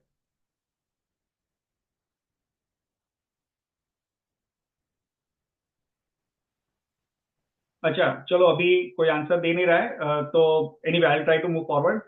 सो इसमें बेसिकली ये है कि जैनिज्म जो है, the way it is different from the other religion is, इसमें दो चीजें हैं। Jainism is based on the knowledge of केवल ज्ञानी। केवल ज्ञानी के ज्ञान में जो दिखा है, जो पूरा संसार का जो सही यथार्थ स्वरूप जो आया है, वो जैनिज्म में बतलाया है, ठीक है? सो दैट इज वन थिंग। जो अन्य रिलीजन है, जो काफी दूसरे रिलीजन है, उसमें क्या है वो, I mean I can not make a very generic statement for each and every religion, but I mean like I mean to say I can not make a very specific statement for each and every religion. But अगर आप स्थूल रूप से अगर आप देखोगे तो जो अन्य धर्म है उसमें क्या है कि वो जो रिलीजन, जिसने भी बुक्स लिखी है उनकी, जो भी रिलीजियस बुक्स लिखी है, उसमें क्या है कि वहां पे जो जो बुक्स लिखने वाले हैं, ये धर्म की जो स्थापना करने वाले हैं, वो केवल ज्ञानी नहीं है। केवल ज्ञानी नहीं है, केवल ज्ञान, तो बेसिकली केवल ज्ञान क्या है? जो केवल gyan is basically the complete knowledge, the complete knowledge. केवल ज्ञान का मतलब होता है कि केवल ज्ञानी जो होता है उसको भूतकाल अनादिकाल से आज तक का, ठीक है, भूतकाल जो है, फिर अभी वर्तमान काल, अभी करंट जो है प्रेजेंट, और भविष्य काल, अनंत काल तक का, अनंत काल तक का भविष्य काल उनके ज्ञान में झलकता है, उनको दिखता है अपने ज्ञान में। और तो पूरा विश्व जो है भूत का, वर्तमान का और भविष्य का पूरे उनके ज्ञान में झलकता है। और पूरा विश्व यानी हर द्रव्य की हर एक पर्याय वो उनको अपने ज्ञान में दिखती है, ठीक है। सो उसका मतलब क्या हुआ? To give a very simple example, Apurva bhai आज अभी आपके आज अपूर्व के भाव में हो, इससे पहले अगर आपने बहुत सारे भाव कर चुके होंगे, राइट, तो इससे पहले आप कौन से भाव में थे, उससे पहले कौन से भाव में थे, उससे पहले कौन से भाव में थे, उसमें आपने क्या क्या किया था, राइट, हर एक समय में आपने क्या क्या सोचा था, आपके मन में क्या विचार चल रहे थे, वो पिछले आपके सब भाव, आपका करंट भाव और आपके फ्यूचर के जितने भी भाव होने वाले हैं वो भाव, और फिर मोक्ष भी होंगे, आप आई एम श्योर आप मोक्ष पे जाओगे। तो वो पूरा जो आपका भविष्य है वो केवल ज्ञानी को अपने ज्ञान में दिखता है। लेकिन सिर्फ आपका नहीं, ये विश्व में हर एक द्रव्य है, उसकी हर एक पर्याय, भूतकाल की, वर्तमान काल की और भविष्य काल की, युगपत, युगपत यानी एक साथ स्पष्ट रूप से दिखती है केवल ज्ञान में। केवल ज्ञान का जो कॉन्सेप्ट है ना, वही उसको एक्सेप्ट कर लिया ना तो हमारा आधा काम हो जाता है। क्योंकि कई लोग ये केवल ज्ञान के कॉन्सेप्ट को भी नहीं समझ पाते हैं, और इसमें भी बहुत तर्कपूर्ण, इसको तर्क से काफी चीजें समझाई जा सकती है, ठीक है। लेकिन अभी हमारा वो, we are not going into that level of detail, but basically केवल ज्ञानी को इतना सारा ज्ञान होता है, ठीक है। और जैन धर्म जो है वो केवल केवल ज्ञानी के ज्ञान पे आधारित है। इसलिए हम लोग ये चत्तारी पाठ में बोलते हैं, राइट, केवली पनत्तो धम्मो मंगलम। उसका मतलब क्या हुआ? केवली पनत्तो धम्मो यानी केवल केवल केवली के द्वारा प्रवृत्तित धर्म, केवली पनत्तो धम्मो मंगलम यानी मंगलमय है। केवली के द्वारा प्रवृत्तित धर्म हमारे लिए मंगलमय है, ये हम चत्तारी पाठ में बोलते हैं। So the way Jainism is different from other religions is, first is कि Jainism is based on complete knowledge. It is based on the knowledge of केवल ज्ञानी। तत्वार्थ सूत्र में ये सूत्र आता है कि सर्वद्रव्य पर्यायेषु केवलस्य, यानी हर एक द्रव्य की हर एक पर्याय केवल ज्ञानी को अपने ज्ञान में दिखती है। और हर एक द्रव्य की हर एक पर्याय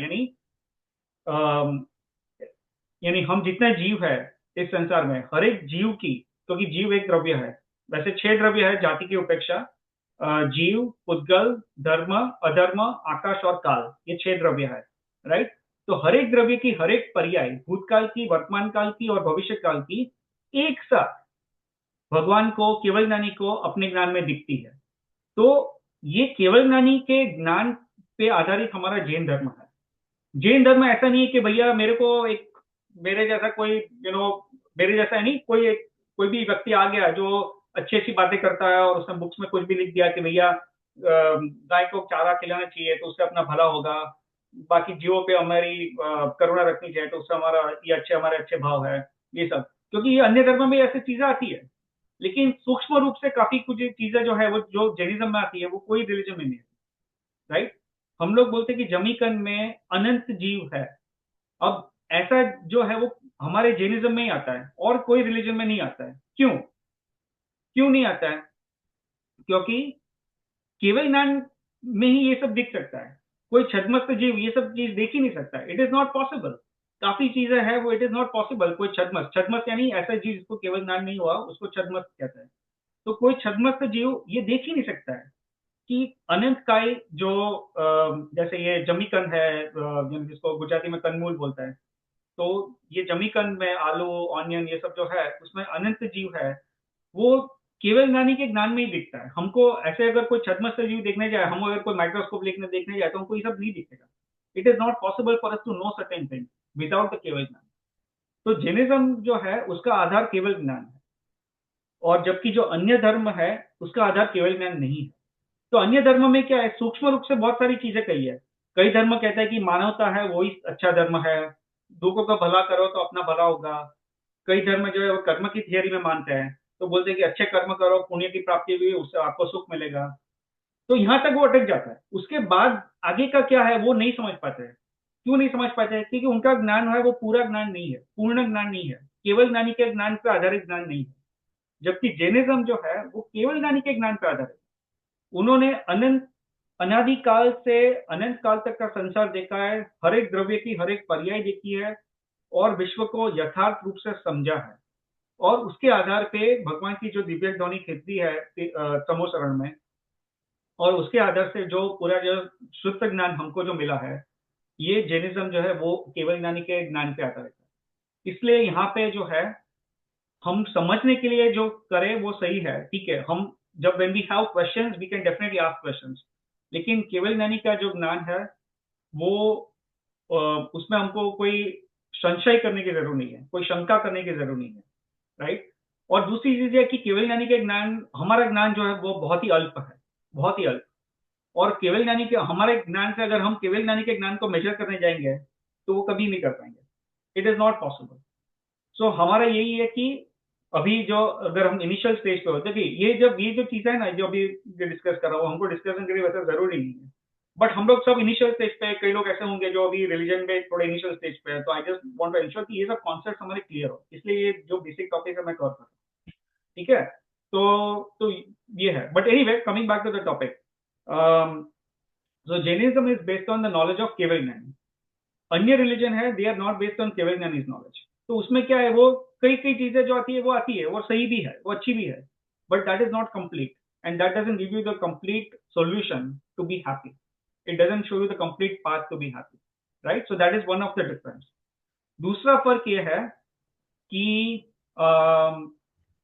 केवल ज्ञानी जो है वो वितराग होता है, ठीक है। हमारे जैनिज्म में एक गुणस्थान का एक टॉपिक आता है, तो गुणस्थान में जो है वो 13वें गुणस्थान में जब जीव प्रवेश करता है तब उसको केवल ज्ञान, हाँ 13वें गुणस्थान, आई थिंक 12वें गुणस्थान के अंत में या 13वें गुणस्थान के स्टार्टिंग में केवल ज्ञान जीव को प्रकट होता है। और प्रकट कब होता है, जब जीव जो है वो संपूर्ण तरह से वितराग हो जाता है। वितराग यानी उसको कोई राग नहीं रहा, द्वेष तो है ही नहीं उस टाइम पे, लेकिन कोई राग भी नहीं रहा, किसी चीज का राग नहीं रहा। तो उसका मतलब ये हुआ कि केवल ज्ञानी को कोई झूठ बोलने का या असत्य बोलने का कोई प्रयोजन नहीं है। There is no reason why a केवल ज्ञानी वुड वांट टू लाई, ठीक है। आज हम जो है वो रागी द्वेषी है, हमारा कुछ ना कुछ प्रयोजन है सांसारिक और लौकिक जीवन में भी, ठीक है। तो हम लोग जैसे एग्जांपल दे रहा हूँ कि हम लोग अगर टेंपल में भी कई बार ये डोनेट करते हैं, तो हम लोग दिखाने के लिए डोनेट करते हैं कि भैया मैंने ये दिखे है, तो मेरा नाम आएगा तो दिखेगा कि भैया कल्पेश ने इतना डोनेट किया टेंपल में, तो वहां पे भी ऐसा कोई प्रयोजन हो सकता है। लेकिन केवल ज्ञानी जो है वहां पे उनको कोई प्रयोजन नहीं है, उनको कोई ऐसा, they don't have any vested interest यहाँ पे जो है, क्योंकि उनका कोई ना कोई राग है ना कोई द्वेष है केवल ज्ञानी को। क्योंकि केवल ज्ञान तभी उत्पन्न होता है जब जो जीव है वो संपूर्ण तरह से वितराग हो जाए, उसके बाद ही केवल ज्ञान प्रकट होता है। और जब जीव वितरागी होता है तो उसका कोई इंटरेस्ट नहीं है, राइट। जैसे कोई दो टीम का मैच चल रहा है और अगर एम्पायर वो कोई कंट्री का रहा, जैसे इंडिया और कोई दूसरी टीम का कोई मैच चल रहा है फॉर एग्जांपल, और अगर एम्पायर अगर इंडिया का रहा तो दैट इज लाइकली कि वो एम्पायर है, वो सबकॉन्शियसली, भले वो चाहेगा नहीं भी चाहेगा तो भी subconsciously, because he is an Indian, उसके माइंड में वो सबकॉन्शियसली भी वो रहेगा कि he try to give decisions which are favouring India, right. वो सबकॉन्शियसली भी हो जाता है, भले वो चाहे ना भी चाहे तो भी कई बार हो सकता है। लेकिन केवल ज्ञानी जब दो कंट्री के मैच चल रहे हो और वो एम्पायर है वो टोटली न्यूट्रल है, he is from some third country, तो वो एम्पायर का कोई ऐसा कोई प्रयोजन नहीं रहेगा कि भैया इसको ये टीम को फेयर करे या वो टीम को फेयर करे। वो बोलेगा कि जो डिसीजन है जैसा है वैसा मुझे देना है, अगर वो एलबीडब्ल्यू आउट है तो आउट है, वो देगा, और नहीं है तो नहीं देगा। लेकिन उसका कोई ऐसा कोई प्रयोजन नहीं है। बाय द वे, ये मैं लौकिक उदाहरण दे रहा हूँ, आइडियली शास्त्र में ये सब लौकिक उदाहरण आइडियली नहीं है, देने चाहिए, बड़ी समझने के लिए इजी रहा है, तो इसलिए मैं सिर्फ ये लौकिक उदाहरण दे रहा हूँ। तो यहाँ पे कहने का पॉइंट ये है कि न्यूट्रल जो है वहां पे अगर उसका कोई प्रयोजन नहीं रहा ऐसा कोई टीम को फेयर करने का, तो वो डिसीजन है वो न्यूट्रल देगा, राइट। तो वैसे ही केवल ज्ञानी को ऐसा कोई इंटरेस्ट नहीं है, there is no reason, there is no vested interest कि भैया मैं ऐसा बोलूंगा तो इससे मुझे कोई लाभ होगा, ऐसा कोई केवल ज्ञानी को कोई इंटरेस्ट नहीं। वो संपूर्ण रूप से वितराग है और वो उसी भाव में मोक्ष जाने वाला है, राइट। अरियन भगवान उसी भाव में मोक्ष जाने वाला है, इसी बात की हमने। तो उनका कोई ऐसा कोई प्रयोजन नहीं है, तो उनका कोई असत्य बोलने का प्रयोजन नहीं है। तो जैनिज्म, यहाँ पे दो पॉइंट है कि Jainism is first of all it's based on the knowledge of केवल ज्ञानी, और सेकेंडली केवल ज्ञानी को कोई असत्य बोलने का कोई प्रयोजन नहीं है। तो जो संसार का जो सही स्वरूप है वही केवल ज्ञानी हमको बताता है, और that is basically the reason. ये तर्क से हम बता रहे हैं, ऐसा कोई हम प्रूफ दिखाना मुश्किल है इसके लिए, लेकिन हम ये तर्क से बता सकते हैं कि जैनिज्म जो है it is the accurate form of religion as compare to other religion. यहाँ पे हम कोई दूसरे रिलीजन को खराब कहना या उनकी बुराई करना या नीचा दिखाना, ये हमारा प्रयोजन नहीं है। हमारा बस ये प्रयोजन है या ये समझना है कि जो जैनिज्म है वो एक्यूरेट है, और एक्यूरेट है क्यों है, दैट इज द रीजन। बस ये हमारा ये प्रयोजन है। ठीक है। हाँ Palak, do you want to say something? हाँ, I just wanted to add something.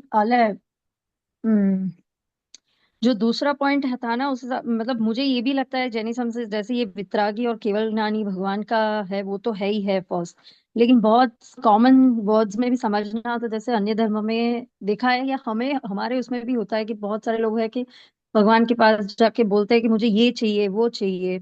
हम इसलिए टेम्पल चले जाते हैं कि भैया मेरे को ये, मेरा काम नहीं हो रहा है, मुझे ये भगवान आप कर दो कुछ। बोलते हैं ना कि हम भगवान की दया से सब कुछ है मेरे पास, या भगवान का की दया से हो गया। लेकिन जैनिज्म ये एक ऐसा रिलीजन है जिसमें बताया गया है कि भगवान खुद क्यों, भगवान का चरित्र बताता है हमें कि भगवान खुद इतने सारे भव जो नीचे वाले हैं, नरक गति है या एकेंद्रिय जीव है, सारे भव में खुद गए। उन्होंने जो खुद ने कर्म किए उनको खुद ने उनको उन्होंने भुगता है, और अपने आप उस पाथ पे चल के वितरागी बन के केवल ज्ञान लेके मोक्ष में गए। तो ऐसा नहीं है कि कोई जीव किसी और जीव का कुछ कर सकता है, या कोई तुम बोलोगे कि भगवान दे दो तो मिल जाएगा, ना मोक्ष मिल सकता है ना कोई एक छोटी सी चीज भी मिल सकती है हमें। तो Jainism only is the religion जिसमें बताते हैं भगवान का चरित्र बता के कि भगवान खुद ने ये सब भुगता है, तो हम भी भुग अपना, हमारा हमें ही भोगना है, हमारा हमें ही एफर्ट डालने हैं टू अटेन मोक्ष, हमारा स्वरूप हमें ही समझना है। और वो पाठ भगवान ने बताया है। भगवान हमारे जैनिज्म में कहीं नहीं बताया कि हम तुम्हारे लिए कुछ करके दे सकते हैं। भगवान बोल रहे हैं कि एग्जैक्टली। ये मैंने किया है, ये पाथ मैं बता रहा हूँ क्योंकि मैंने खुद चला है। अगर आपको भी मोक्ष प्राप्त करना है, permanent happiness, if you guys want, then this is the path I am showing you. Now it's up to us, we want to accept it and want to walk in or not. भगवान कभी हमारे, और religion में ये भी होता है कि वो फोर्स कहीं ना कहीं आता है कि तुम यही करो यही नहीं करो, काइंड ऑफ चीजें। हमारे उसमें बताया है कंदमूल नहीं खाना है, झूठ नहीं बोलना है, चोरी नहीं करनी, हिंसा नहीं करनी, पाप नहीं करने। लेकिन कहीं कोई भगवान ने कभी किसी को कहीं देशना में भी फोर्स नहीं किया है। भगवान सिर्फ बता देते हैं अब आपको क्या ग्रहण करना है क्या करना है, वो हम पे रहता है। तो ये एक अनदर ब्यूटी ऑफ जैनिज्म है, जहाँ पे we have that freedom to show, जो भगवान ने बताया जो वो देखो, पढ़ो और अपने आप डिसाइड करो। अगर जब तक तुम कन्विंस नहीं हो तो you don't have to do things, there is no force kind of thing. So that is exactly. another beauty of Jainism. That's what I like. Right right, बहुत सही है। और इसका जो उदाहरण है वो जैसे मैंने बताया कि अ, जो जमीकंद में अनंत जीव है, ये केवल ज्ञानी में ही इतनी सूक्ष्म चीज है जो केवल ज्ञानी ही बता सकता है। क्योंकि हम लोग अगर छद्मस्त जीव कोई माइक्रोस्कोप या कोई ऐसे यंत्र से, वैज्ञानिक यंत्र से देखने जाए तो ये इसको हम सिद्ध करना बहुत मुश्किल है, ऑलमोस्ट इम्पॉसिबल है। आत्मा जो है, ये जीव, ये जैसे ये भव में हो, अभी ये भव से कोई दूसरे भव में गया, दूसरे भव से तीसरे भव में गया। अभी इसका वर्णन हमारे शास्त्र में आता है। अभी हमने भावी भावी स्वामी भगवान का खुद का जीवन चरित्र पढ़ा, पढ़ा नहीं लेकिन थोड़ा बेसिक तो उसका थोड़ा समझा कि वो मारीची के जीव में थे और फिर काफी सारे भव किए, वो एक इंद्र में गए और फिर बाद में वो तीर्थंकर बन के मोक्ष में गए। तो ये जो है, अभी कौन सा साइंटिस्ट ये सब देख सकता है, कौन सा साइंटिस्ट ट्रैक कर सकता है?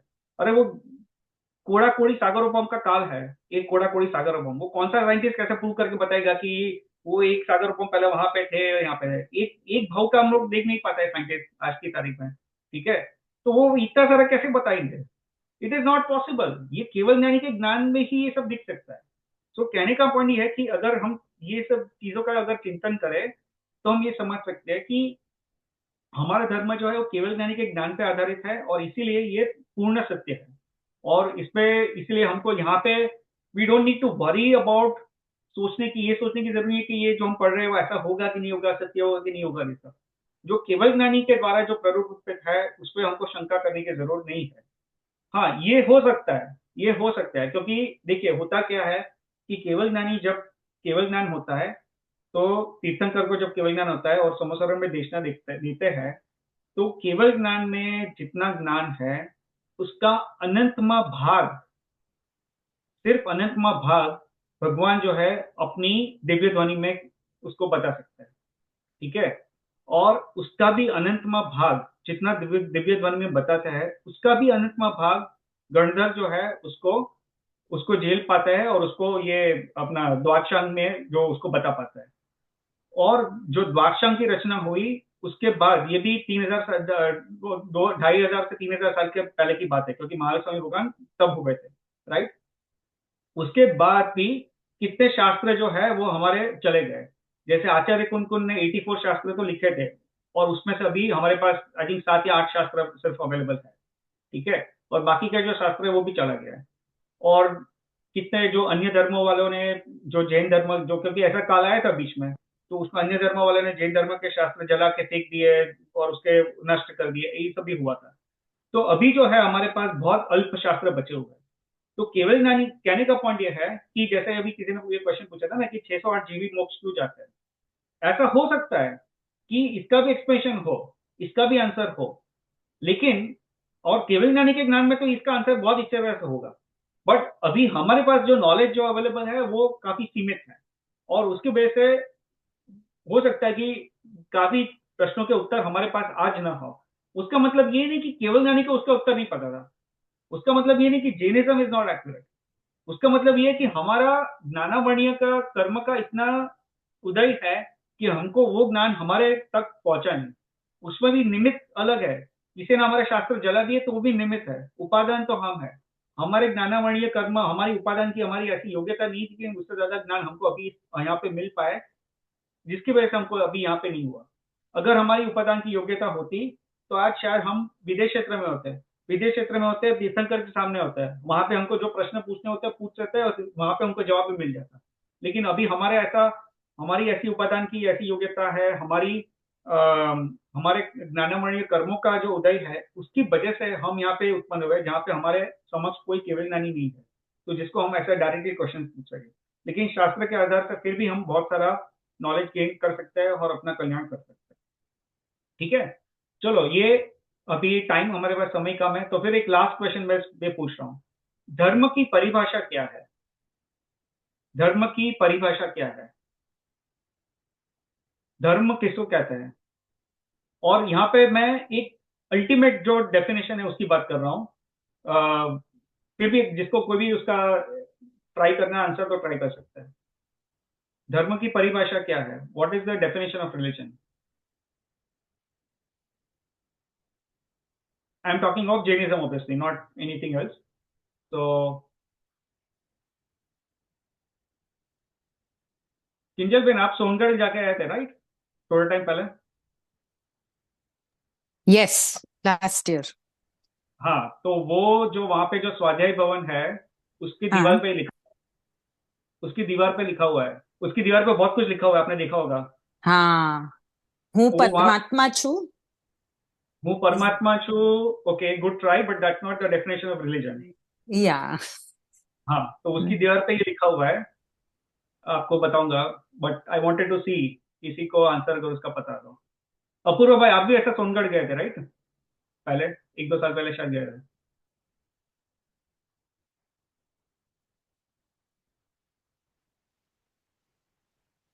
चलो, किसी को ट्राई करना है तो कर सकता है। जो अपने को सही मार्ग बता पाए अपने कल्याण के लिए। Good try. देखिए अभी I'll हमारे पास, हाँ हाँ, गो I'll ahead. I'll just try. I know this is not right, but राग द्वेष और वो जब जो होते हैं उनका सबका नाश करना है, that's okay, good try, good try. So आप सबने बहुत अच्छी ट्राई, बहुत अच्छा ट्राई Can I किया। try? हाँ, Vattu saho dhamma, dhamma. That's what is mentioned in our shastra, which is वस्तु का जो स्वरूप है उसको वैसे ही स्वीकारना is धर्म। हाँ, करेक्ट।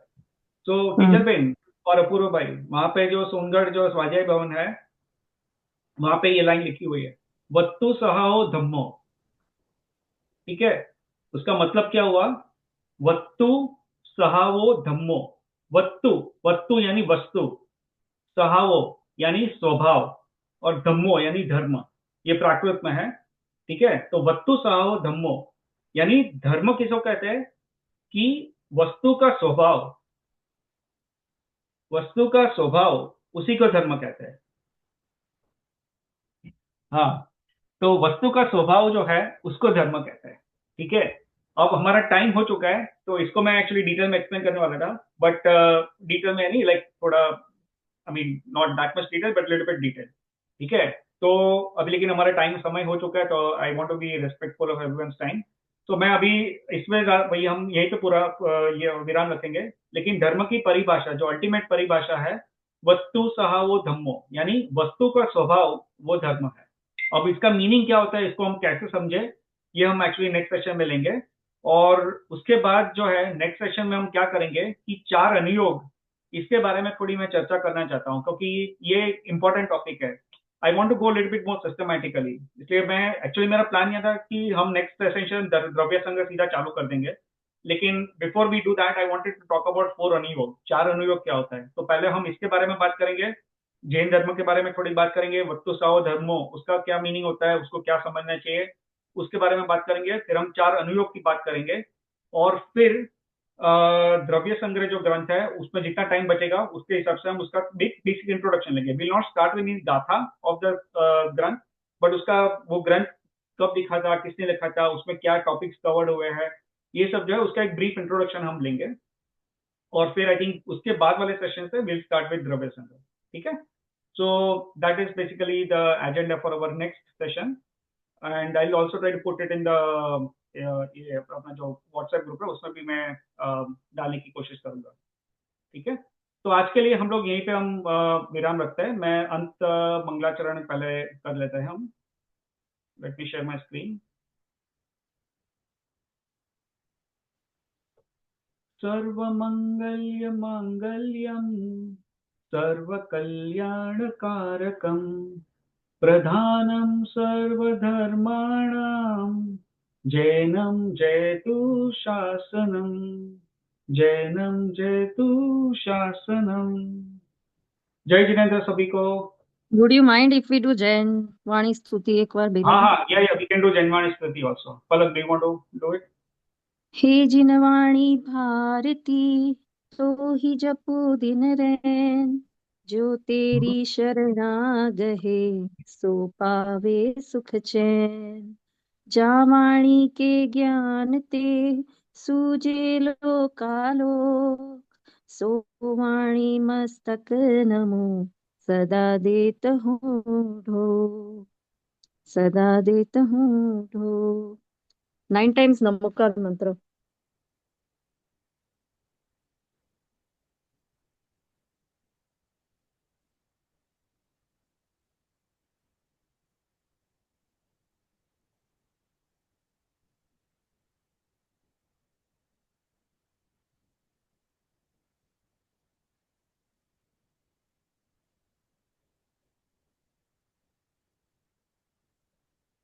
जय जिनेन्द्र।